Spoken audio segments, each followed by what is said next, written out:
Hi everyone, and welcome at Ivory Tower. Last week we proudly announced our partnership with Chris Forsberg for our next season.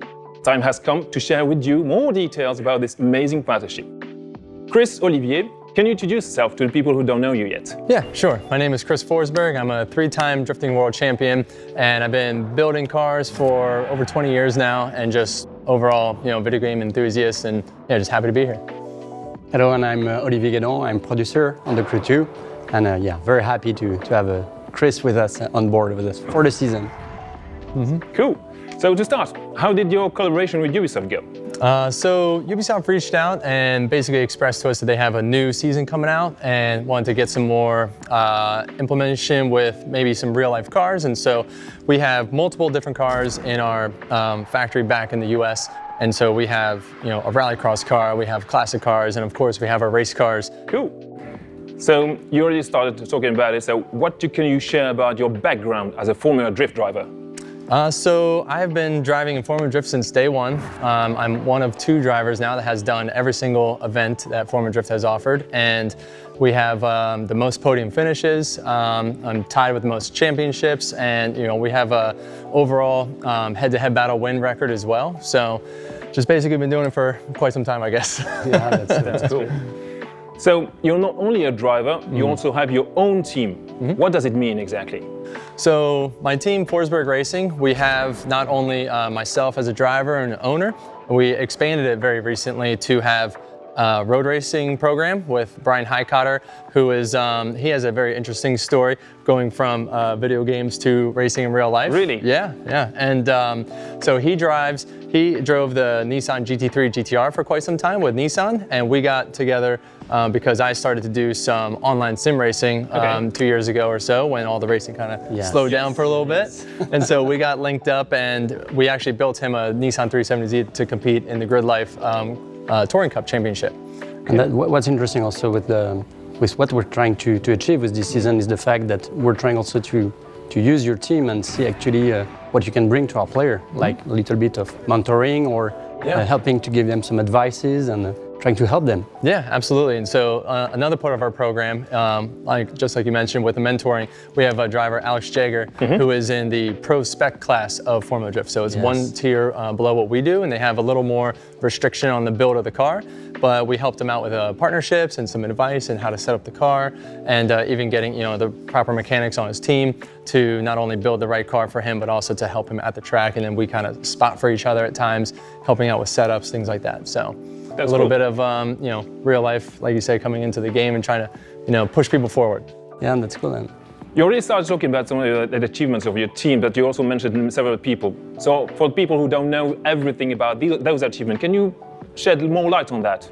Sure. So myself, like I said, been driving for 20 years now, and I won my first championship back in 2009, and that vehicle has been applied to the crew too. So in the new Forsberg Dominion, you can drive my first championship car. It's the 350Z.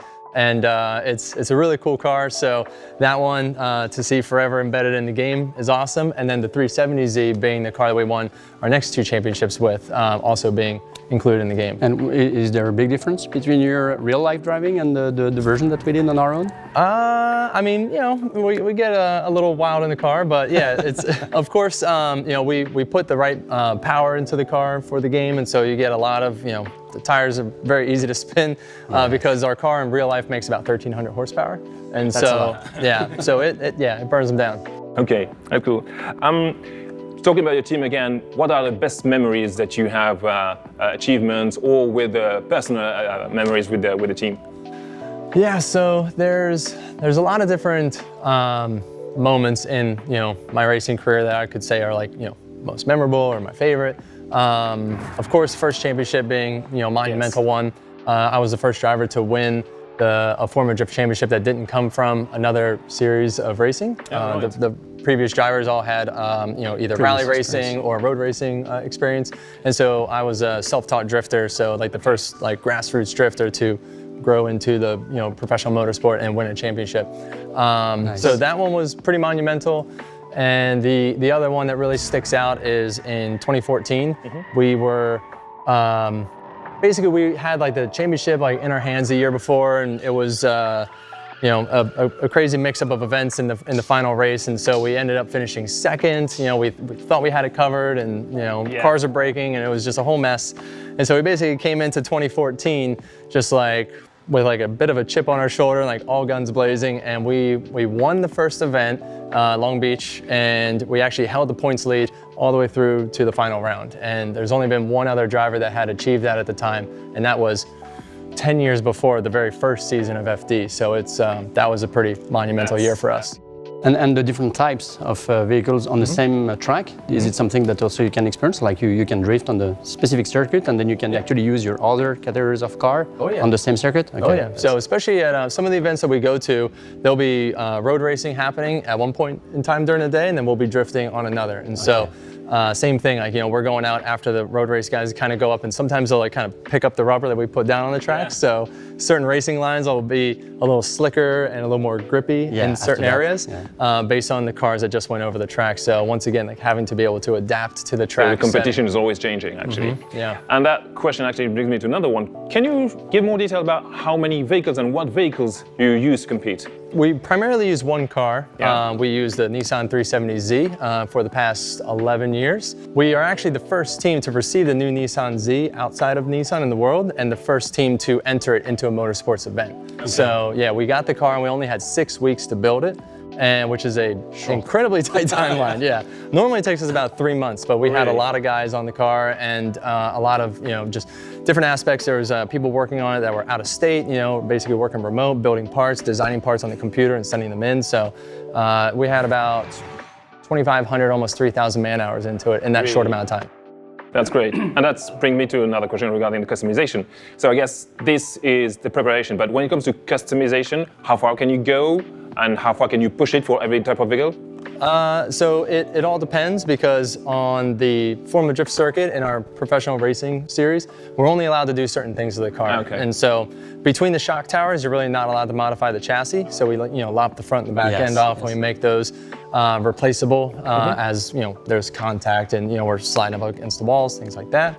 But we do a lot to the drivetrain. The drivetrain's unlimited. Our car makes 1,300 horsepower.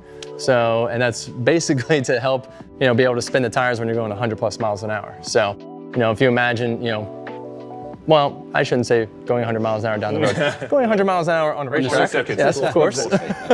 And being able to throw the car sideways and stand on the gas and having it spin the tires, you need a lot of power for that. And now coming to the game. After tasting them, what do you think about how do they react? Knowing that you also are a gamer, so you can compare that. How do you feel about them? Yeah, I think that the control in the game is very fun. It's very exciting. The idea is to have control of the car and to be able to run it through the different courses, have different feedback between the different chassis, and especially the different settings like the rallycross and the circuit and the drifting. But I like how it's not too serious, where it kind of takes the fun out of the game. Yes. Like we've played on simulators and such, and like one small mistake and you're basically just like flying through the grass, and like it's very frustrating for people. And so I like how it's not too much of just bouncing off the walls and being like an arcade game. But it has a lot of feedback. The car dips and puts weight on the front end when you're braking and going into a corner. But it's also very drivable and very forgiving. So that you can go out and have fun and race with your friends all at the same time. And did you try it? How do you play usually this type of games, like with the inside camera or the exterior camera? What's it's very different from reality. Oh, it's very different. Yeah. So I do enjoy the inside camera. It's a little more realistic, even when you're playing with a joystick. Yes. Especially if you're playing on a wheel, which we got to try both ways here. And so especially when you're behind the wheel, you have to be in the cockpit. Okay. And then sometimes it's fun to kind of look from behind, so you get a little more of a view, especially when you're racing with the other guys. Exactly. Yeah. So it's nice to have all the options. Okay. And what about the visibility? Did you find some similarities also? How do we try to reproduce a credible environment, something that's believable for everybody? And of course, you mentioned it. The fun is important. Yeah. So trying to make it accessible to our player. This is also coming with the episode. So how do you find it? The way we try to integrate the design of the track itself. Yeah, so the one thing that I did really notice is all the extra effort that goes into the surrounding areas of the track. Yes. It's not just like, oh, here's a track, here's the 2 walls, and go have fun. There's all the different buildings like water towers, and like the garages, flags, and all of that really adds to the element of the game. To not have it just be so simple and just like you're you in the car and the track, and to have just all these different stimulations to kind of keep people excited, and just all the colors and daytime, nighttime. It changes the aspects of the tracks as well. And does it help also with some point of reference for some turns and stuff like that? Yeah, I'd say so. Well, especially for me because I haven't had too much time on some of the new tracks that we're getting in the new update.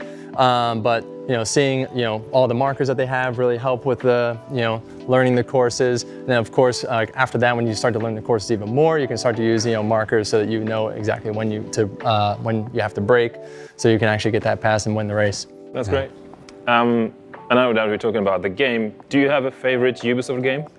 Well, obviously the Crew 2, especially with our new update. Yeah, I hope so. Yeah. So no, I've always been a racing car video game fan. Yes. And I've done some other first-person type games, but it wasn't really for me. I'm just always about the different racing games, and the Crew 2 just done a fantastic job, and just love to see all the new additions, especially with the new update and being able to race in my actual cars. Yeah, why would you want to race anything else? We're very happy that you like it.